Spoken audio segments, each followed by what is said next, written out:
Passy en Bretagne, située entre l'Orient et l'océan Atlantique, une petite ville de campagne de 5000 habitants offre des paysages divers et variés. Bienvenue à Sker. Le 12 mai, cette petite bourgade du Finistère accueillait l'ouverture du championnat de France de trial. Il y avait 3 ans que les pilotes n'avaient pas relevé le défi de ces terres bretonnes. Le club de Sker Moto Verte et ses nombreux bénévoles se sont chargés de l'organisation et ont tout mis en œuvre pour offrir aux centrialistes présents un tracé hors du commun.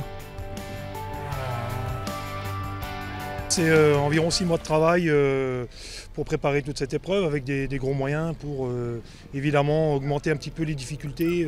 Il y a 15 zones, donc 14 zones qui sont naturelles, qui ont été un petit peu améliorées comme on l'a dit. Et puis la 15e ici qui est artificielle, donc c'est assez joli, sympa comme coin.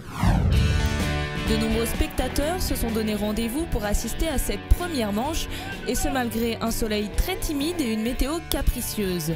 Le président de la Fédération française de motocyclisme s'est lui aussi déplacé pour l'événement. Un championnat de France qui, selon Jacques Boll, mérite d'être connu. En ce qui concerne le niveau des garçons, on constate chez les jeunes notamment, vraiment toute une nouvelle génération qui arrive. Des garçons d'ailleurs qui ont pris des titres parmi les espoirs internationaux. Et donc on a bon espoir d'avoir à moyen terme, va-t-on dire, un garçon qui, tout comme Loris Gubian aujourd'hui, sera dans les 10 premiers championnats du monde et peut-être même un petit peu mieux. En ce dimanche 12 mai, c'est une centaine de pilotes répartis dans 8 catégories qui a fait le déplacement jusqu'à Sker. En expert, la catégorie reine, Alexandre Ferrer, champion du monde jeune 2012 et champion de France en titre, était bien évidemment au rendez-vous. Après un début de saison difficile au championnat du monde, avec 2 12e places au Japon, le jeune pilote de 22 ans compte bien se rattraper et attend de pied ferme son meilleur ennemi, Loris Gubian. Loris va être très revanchard cette année. Ça faisait 3 années consécutives qu'il avait le titre. Je me suis venu un peu m'intercaler l'année dernière. Bon, ça s'est joué jusqu'à la dernière épreuve.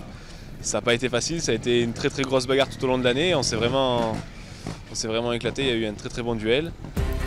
Mais le pilote Gaz, triple champion de France de 2009 à 2011, n'attend qu'une seule chose, prendre sa revanche et surtout reprendre son titre. L'an passé, Ferrer l'a privé d'un quadruplé. Loris Gubian compte montrer qu'il n'a rien perdu de sa soif de victoire, même s'il se remet tout juste d'une opération du ménisque. Maintenant je suis entièrement prêt parce que ça fait vraiment 15 jours que je me rentraîne comme je me suis entraîné d'habitude, donc du coup j'ai perdu qu'une semaine et demie, mais bon je pense que c'est comme ça, c'est la loi du sport qui veut ça et voilà, moi maintenant je suis prêt. J'ai une certaine revanche, mais bon après le but c'est de se faire plaisir et d'empiler du zéro, puis après le reste je pense que ça viendra. On a des gros concurrents qui sont là et puis le niveau monte chaque année, donc il va falloir être à l'affût de tout. Cette année, la catégorie reine accueille un nouveau venu. Champion du monde 2012 de trial en junior 125, Steven Coquelin semble avoir bien mérité sa place en expert. À seulement 18 ans, il compte faire ses preuves et se battre pour terminer en haut du tableau, sans pour autant laisser son baccalauréat de côté.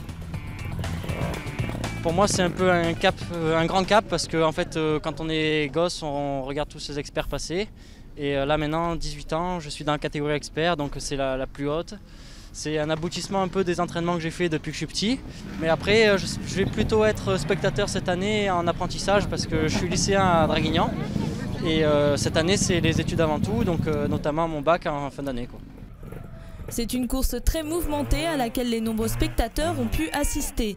Comme prévu, la bataille entre Loris Gubian et Alexandre Ferrer a fait rage, et ce jusqu'au dernier moment. Mais c'est Gubian qui s'offre le doublé pour cette ouverture de championnat. Alors que tout semblait jouer pour que Ferrer remporte la première manche juste devant Gubian, le pilote Gaz fait une réclamation dans la dernière zone. Pour lui, son adversaire a fait une faute sanctionnable de 5 points. Sa requête est acceptée, ce qui le place devant Ferrer au classement final de la première manche.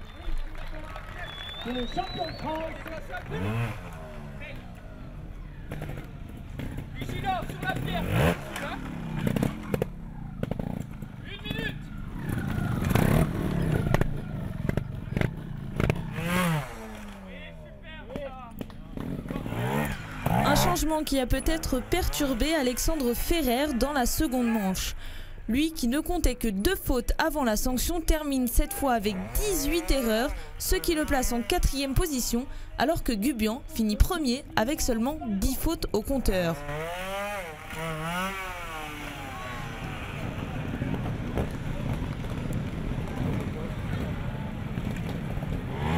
Au cumul des 2 manches, c'est donc en toute logique que Loris Gubian s'impose devant Benoît Danicourt et Alexandre Ferrer. Pour sa toute première course en expert, Steven Coquelin termine en 7e position.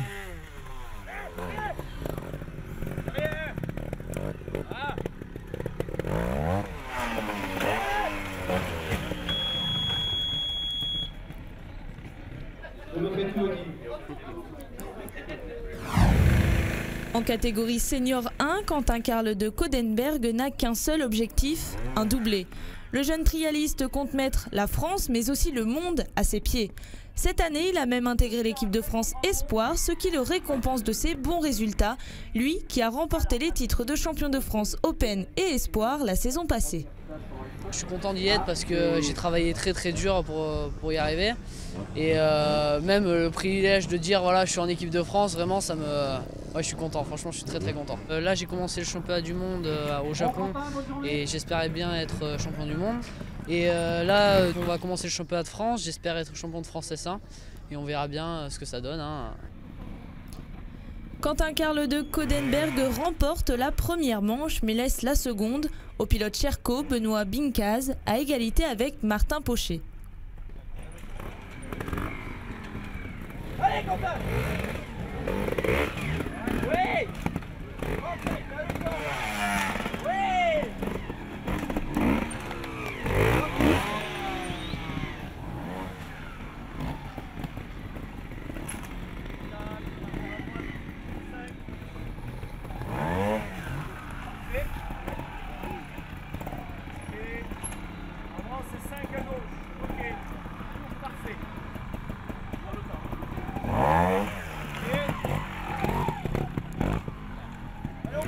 Le jeune espoir français a rencontré plus de difficultés dans ce 2e passage qu'il termine à la 6e place. Au cumul des 2 manches, c'est finalement Benoît Bincaz qui monte sur la plus haute marche du podium. Derrière lui, Martin Pochet est venu s'intercaler juste devant Quentin Carle de Codenberg.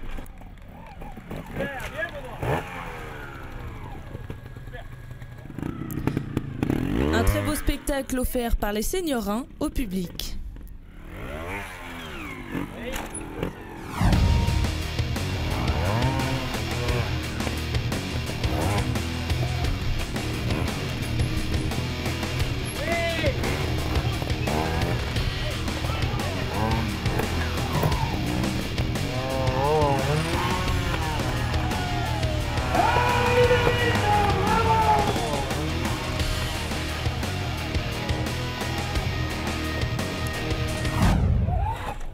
Depuis l'année dernière, une moto différente des autres s'est fait une place dans le championnat de France de trial, l'Electric Motion 5.7.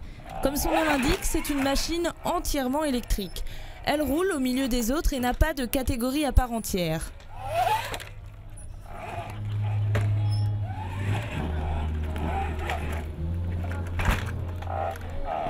C'est une batterie qui a à peu près une autonomie de 2h30 en entraînement, 2h30, 3h.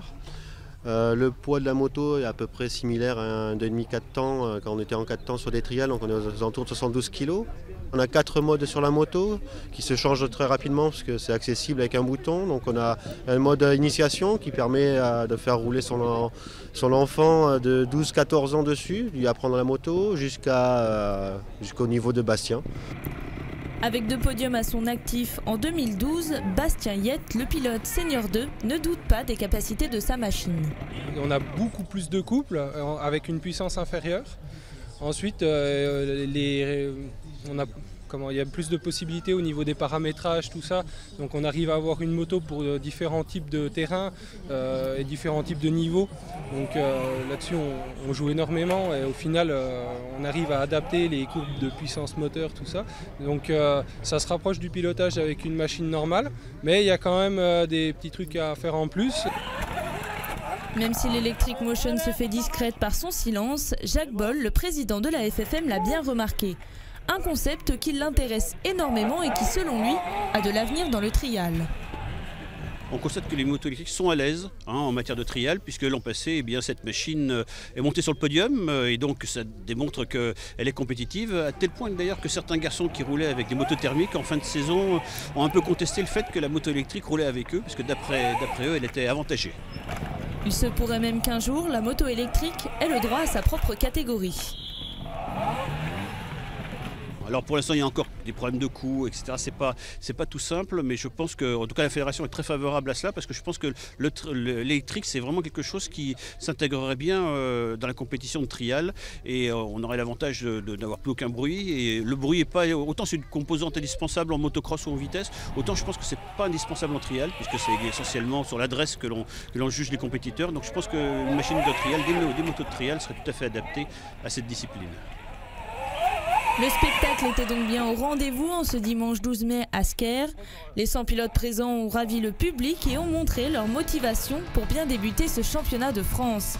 Pour ceux engagés en championnat du monde, la prochaine étape, c'est le 26 mai aux États-Unis.